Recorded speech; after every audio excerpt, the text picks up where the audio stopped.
Hello, everybody. So last week, I put up a podcast about setting group rules, and it was very short and sweet. And I wanted to elaborate now on how to really start a therapy session. I'm going to mostly talk in the context of groups because I know many of us as dance movement therapists and therapists working in institutions or healers providing workshops, we tend to work in groups. And just know that you can apply all of this to individual sessions as well, with a little bit of adapting and tweaking. This is part of my Back to Basics series, where you voted on what kind of episodes you wanted to hear, and many of you said that you wanted to hear specific approaches. And before we get into very specific approaches, we need to really talk about the foundations of being a therapist and providing therapy or healing sessions. Because if we don't have the foundation down, it is easy to get lost in theory and ideas and not know how to apply it in practice. And speaking of interventions to apply in practice, I want to know if you work with clients who are constantly trying to figure out what they really want and feel a lot of the time that they're fighting an uphill battle with their goals. If so, I can help you help your clients tune into their bodies so that they can conquer their goals with ease and flow. I'm currently promoting my Conquer Your Goals online workshop, where you'll learn and experience my step-by-step process of a method that helps your clients tune in through movement. Because you're also going through this, you can experience your own tuning in and your own transformational process with this technique, and then you can implement it with your own clients. If you work with individuals or you work in small groups, you can use this as long as your clients are able to reflect and process and they feel stable enough to really tune into their bodies. If you're interested, but you maybe have some questions, I'm going to be doing a Facebook Live Q&A on Thursday, April 19th at 7 p.m. Eastern Time. I'm going to talk about a few key points about why it's important to incorporate movement into our healing practices, and then I'm going to take your questions live and answer them. If you're already interested and you want to sign up, if you are one of the first 5 people to enroll, you can get a free 30-minute support session with me that you can use before, during, or after the workshop. The workshop starts online on April 23rd. We do have a start date, but you can take it on your own time, and the workshop materials, the videos, and the guided movement explorations, those are all going to be available for forever. But if you want to go through it with a group of people and then join our live support call, having finished a decent amount of the workshop or all of it, you'll want to contribute about 30 to 60 minutes per week. So I'm going to put the link to the workshop in the podcast episode notes so you can look at more info and enroll if you're ready. And I'm also going to put the link to my Facebook page so that you can join the live Q&A that I'm hosting on Thursday. This is Mind Your Body, a dance movement therapy perspective on the integration of our emotional, cognitive, physical, and spiritual aspects of our being into one more aware and whole existence. So this podcast episode is all about the first part of a group session. I like to call it the introduction to the session or the assessment stage, or maybe even the pre-warm-up. Whatever you call it, it's really the very first stage of your session that I'm talking about in this episode. Now, this could look different based on what kind of group you're working with. If you're working with a group of people you're only going to see once or maybe a few times, like in an inpatient or outpatient setting, or you're running a workshop, then that's going to look different than a session that you're running with a group of people who you're working with more long-term and is a group that has been together for a while and there are no new members coming in and out. There also are instances where it is a long-term group and there could be a new member coming in and out at some points. I'm really just going to focus on the short-term group and the long-term group, and then if you have something that you have in the middle, just kind of take a little bit from each of those categories. The reason I'm dedicating an entire episode to this is because the beginning of a group is so important to setting a contained and safe space for the rest of the session. Imagine that you're meeting someone new or even catching up with an old friend, and upon seeing each other, you just jump into the meat of what's going on in your life. There's no hellos, there's no how have you been, what's been going on, the past few months that I haven't seen you. It's just like, hi, I am getting a divorce. I mean, that can be okay if you're very, very close with somebody, but think of this more as an interaction with someone that you're more acquainted with. It's pretty awkward if there's no introduction period and warming up period to, the deeper stuff.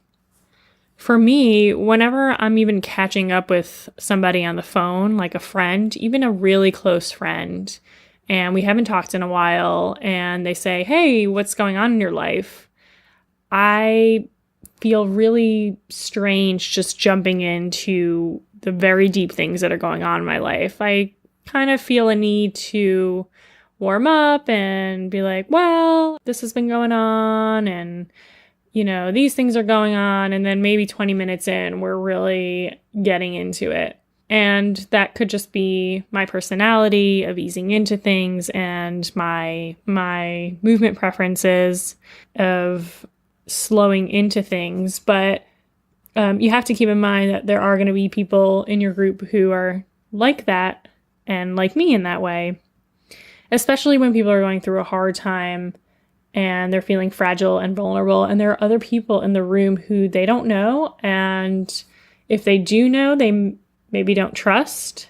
Even one person in the room can throw off that whole feeling, a sense of safety. This is why I'm going to take the time to really emphasize this foundational piece of being a therapist and being a healer, because we need to set a strong and safe foundation in order for the rest of the stuff to unfold. A lot of the things that I'm going to be talking about sound very simple in theory, but in practice, they're not so easy. It's easy to get caught up in the energy that you feel when you walk into the room, whether it's an agitated energy or a depressed and low mood energy, or a different kind of energy, like very, very an anxious energy and mischievous energy. I have an example of a group that I did last week that I can talk about in terms of mischievous energy that really throws you off. And you don't know who's going to be in the room. There could be someone in the room who immediately reminds you of somebody that in the past has made you feel uncomfortable or triggers something difficult in you.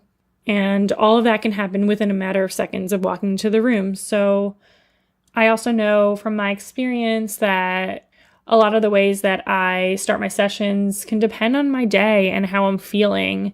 And in the past, I have let my emotions and my mood and things that are going on outside affect the way that I start my sessions, kind of thinking like it's not a huge deal if I don't do this or that.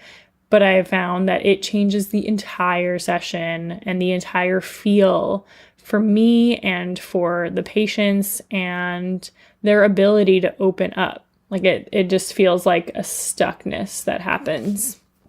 And it still does happen for me. And honestly, all of these things will happen no matter how new or experienced you are in the field. We are human and we are not perfect, and we won't always feel our best and be able to do our best no matter how much we know intellectually. So all of this is to say that, it's not a bad thing if you do have a reaction from a client in the room, or if you do feel overwhelmed by the energy in the room, or if you're having a bad day and you just can't seem to get yourself energized enough to meet a high energy of the patients in the room. All that stuff is going to happen, and that is more of a subject. That's more a subject of accepting our cycles of being a therapist, and accepting that our best and showing up our best is going to look different each day. The reason that I wanted to talk about that a little bit first is because that what I'm about to talk about with starting a session sounds simple, but there is that disclaimer that there are so many other factors in the room that can throw us off, that something as simple as saying hello can feel difficult. So let's start there. Let's start with the greeting. How do you say hello to the room? Or how do you say hello to the group? If you're walking into a group that's already there, how do you walk in? Do you walk in and stop and pan the room and make eye contact with the people in there? Or do you kind of rush in and find a seat and sit down and get all your things together and then, finally look up and around to everybody and say hello? Or if you are sitting there before and you're waiting for people to come join the room, how do you greet everybody? Do you greet them at the door? Do you let them walk in on their own and then greet them once they're sitting? There's not necessarily a right or wrong with either of those, but it depends on who's in your group and who your group is and what works best for them. And so it could be a bit of a trial and error before you really know what works well. I think it's important that we feel grounded and centered, and, rushing into the room or rushing around to get organized as people are walking in or as we're walking into a group is not a great start, even though I know sometimes it is hard to avoid when we have such busy schedules. But even if you do have to set up, there's a way to greet the room first. And maybe do take that minute to stop and say hello and make eye contact and acknowledge everyone in the room. And then, you can say, it's so great to see you all. You could say, hi, everyone. How are y'all doing today? Whatever you might say to greet people. And then say, we're going to get started in 1 minute. I just have to get my iPod and my speaker, and I have to get the attendance list. And then we'll get started. Thank you so much for your patience. Just acknowledging that their time is valuable as well, and also acknowledging that they're there in the room waiting for you, the group leader. So that's one thing that works for me. Is a rule of thumb is no matter what happens, no matter what mood I'm in, no matter how much of a rush I'm in, my first step is to make eye contact with everybody in the room. They might not be looking back at me, and that's okay. But I will take a look around and I will look at every person and just see who's with us and feel who's with us today. Taking a moment to stop and look around and take a deep breath, just a breath that I feel, really lets me to assess the energy in the room. So it serves as both a greeting for the people in the room and also an assessment period. The same goes for, whether you open the door for the people coming into the room or you allow them to walk into the room and then sit. You might be missing a lot of important information there in the way that they enter the space. And now I'm talking a little bit more about the assessment part of starting the group. But the greeting is important where, again, you see them, they see you, and you also have that opportunity to assess right from the very start. So maybe you can think of a way that shows, hi, I'm here today. I'm going to lead your group today, and I am present.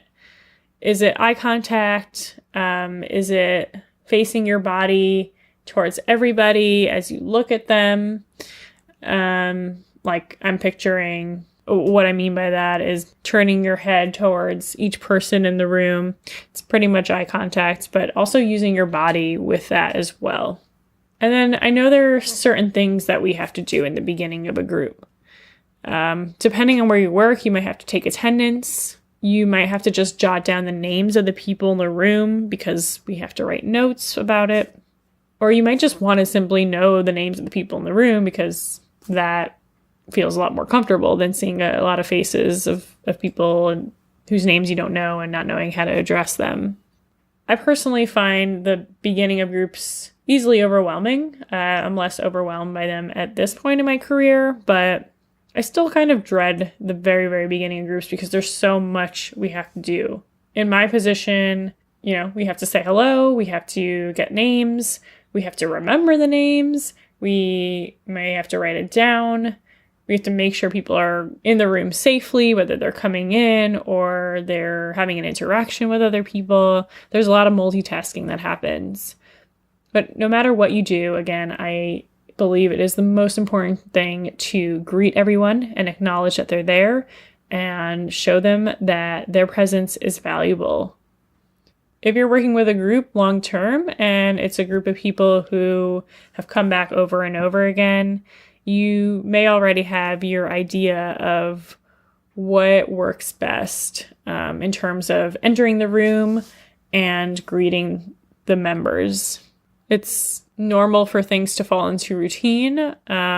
What I will say about that is just make sure that your routine is continuing to serve a purpose in the long-term group, and always be open for reassessment of how the group starts and how the group says hello to each other. So what I mean by that is if you have a certain ritual for opening and for greeting everybody, but it seems like at a certain point, people aren't as engaged or as excited about it. They seem more withdrawn. That's a time to check in about it and see maybe if it's time to change it up and ask the group members, how can we say hello differently? How can we say hello in a way that is more fulfilling or more meaningful? Okay, number 2. I have 3 things that I want to talk about here. The first one was the greeting, and the second one now is sharing what to expect with the group.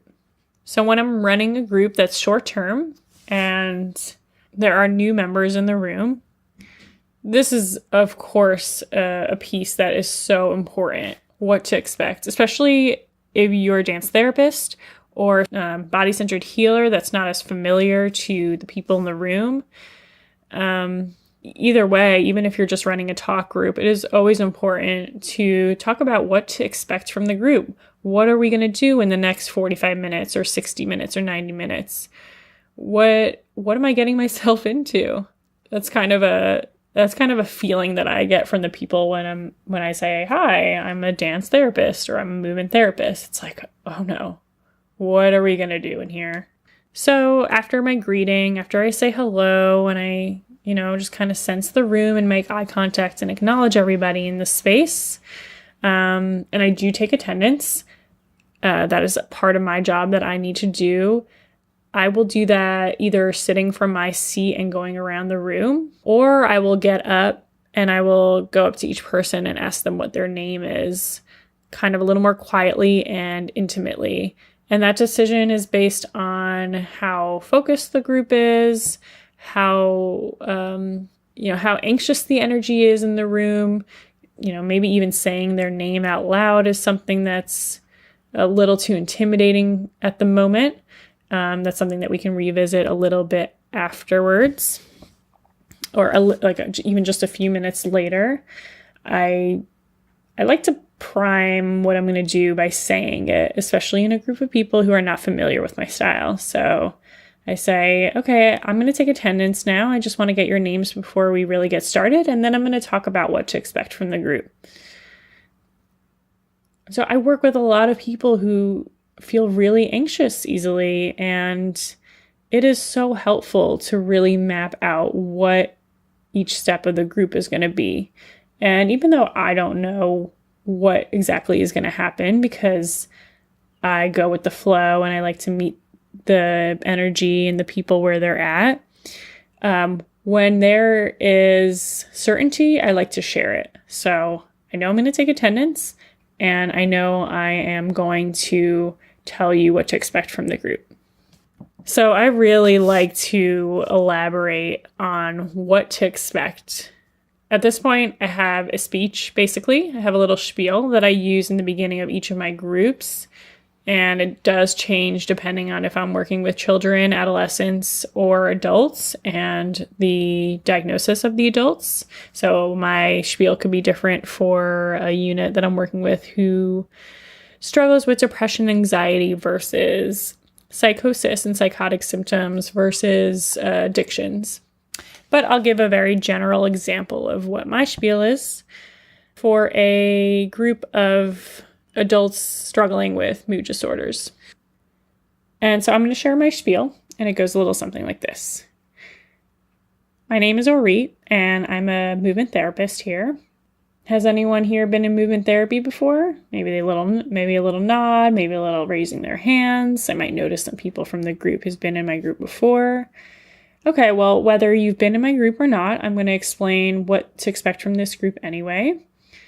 Just so you know, just so you have an idea of what's going to happen in the next 60 minutes. I do like to emphasize the time because even though it's pretty clear and it's spelled out, all groups are 60 minutes, for example, there's doubt, there could be doubt in their heads. Like, how long am I really going to have to be here? Is there going to be a change I don't really know about? Maybe just assume and be on the side of safety that people are going to doubt whether the program and the therapists and the staff are going to stay true to their word because perhaps they've been betrayed and lied to and deceived many times in the past. Maybe not assume, but just know that that's a strong possibility. It's a possibility. So anyway, I'm going to tell you what to expect for the next 60 minutes of this group. So this group looks a little bit different than the other groups that you have here. We're not just going to be talking, but we are going to be using our bodies in this group a little bit. And that can range from something as minimal as breathing and stretching to something bigger like moving around and being a little bit more spontaneously expressive in movement, standing up, maybe even standing up from our chairs.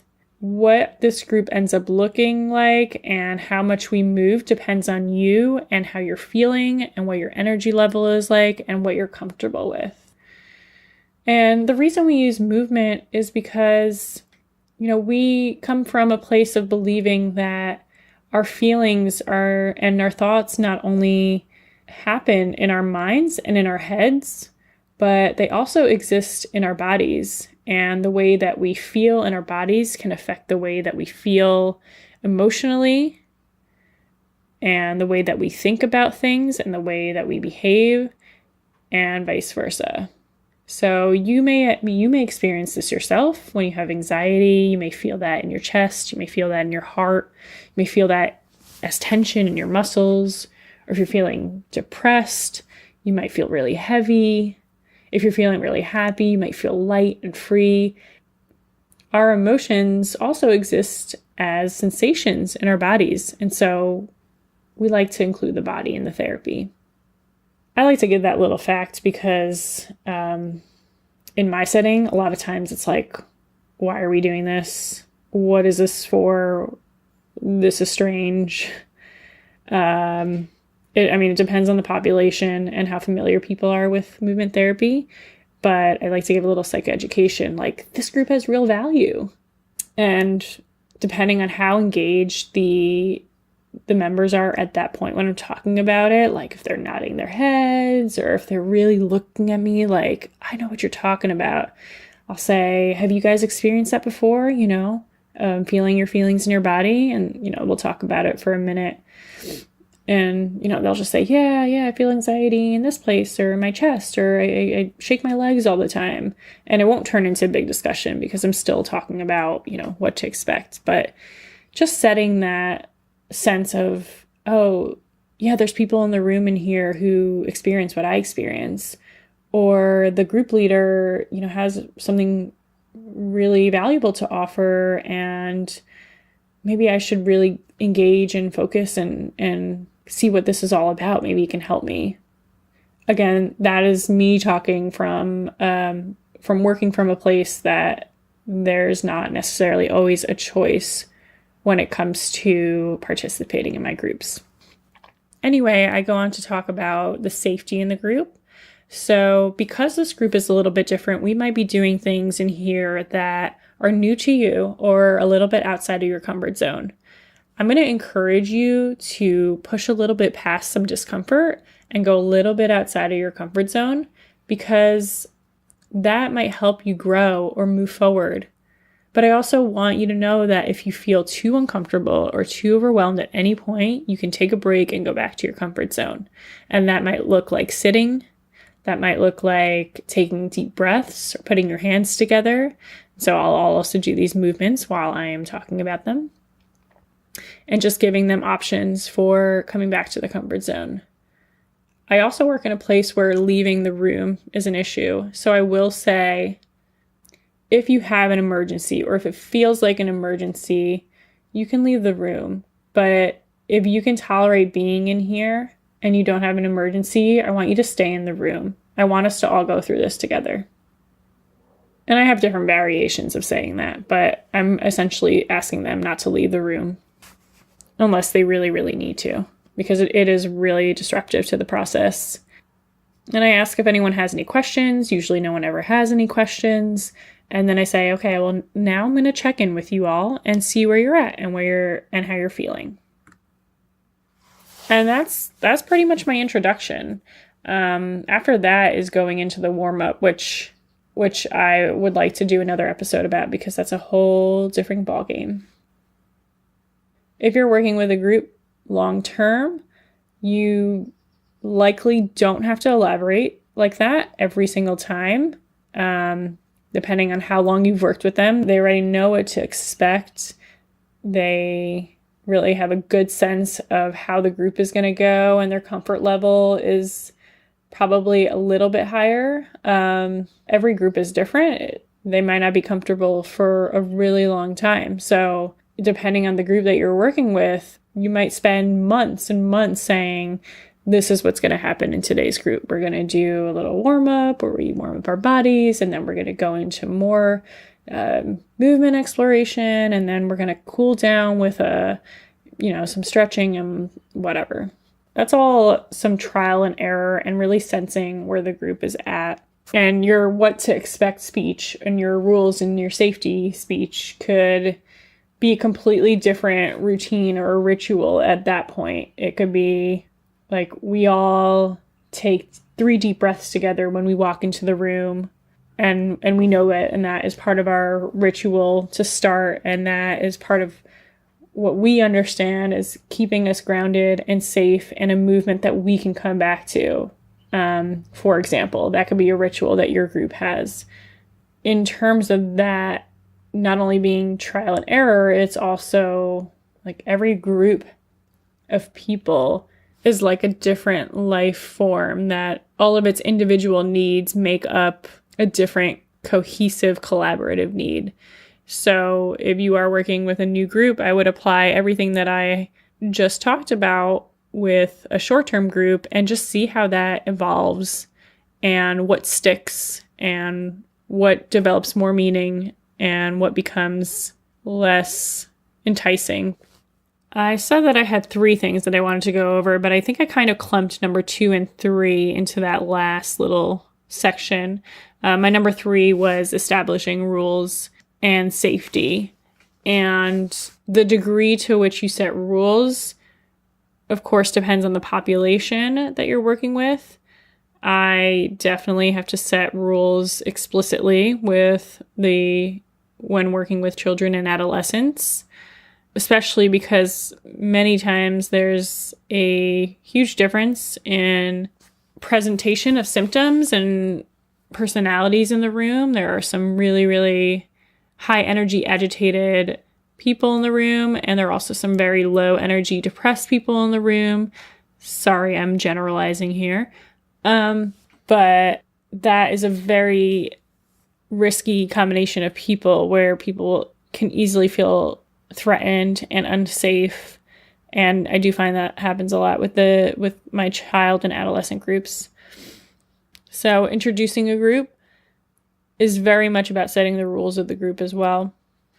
If you're not sure what rules to set, you can start by asking people what will help you feel safe in this group for the next 45 minutes. without pointing anyone out, what kind of behaviors in general do you want to see from your peers or do you not want to see? And definitely emphasize, do not point anyone out. This is not an opportunity to bash any one person's habits that frustrates you. If that seems too risky, maybe just ask, what kind of vibe do you want in this room? That word seems to go really well with the adolescents, the vibe. For the adults, it's more like, what kind of energy do you want in this room? For the kids, it's got to be a little more spelled out, like, how do you want to be treated when you speak? Or how do you want to be treated when you're giving an idea?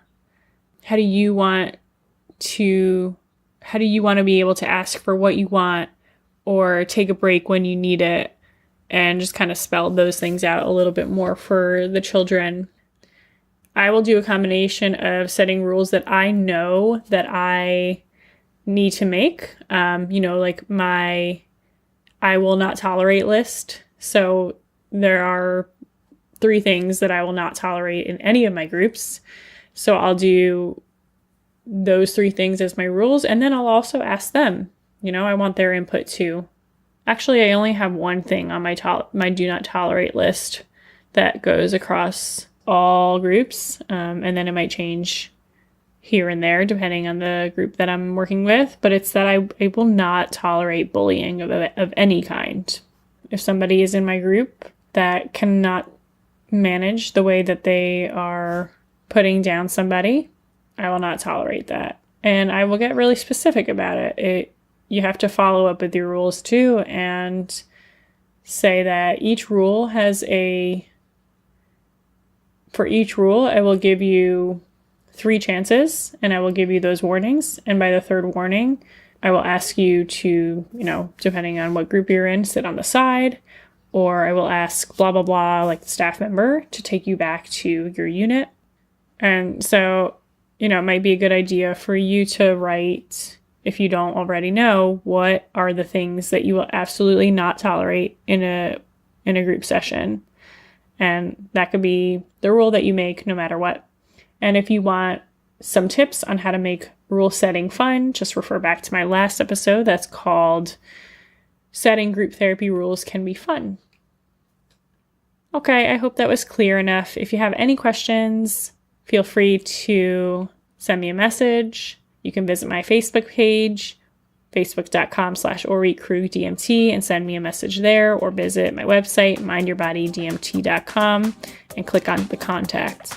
And let me know what's worked for you and any additional strategies that you use or things that you find crucial to introducing your group. And before you go, please check out the podcast episode notes for my link to my online workshop and for my Facebook page for this Thursday's Facebook Live. Bye.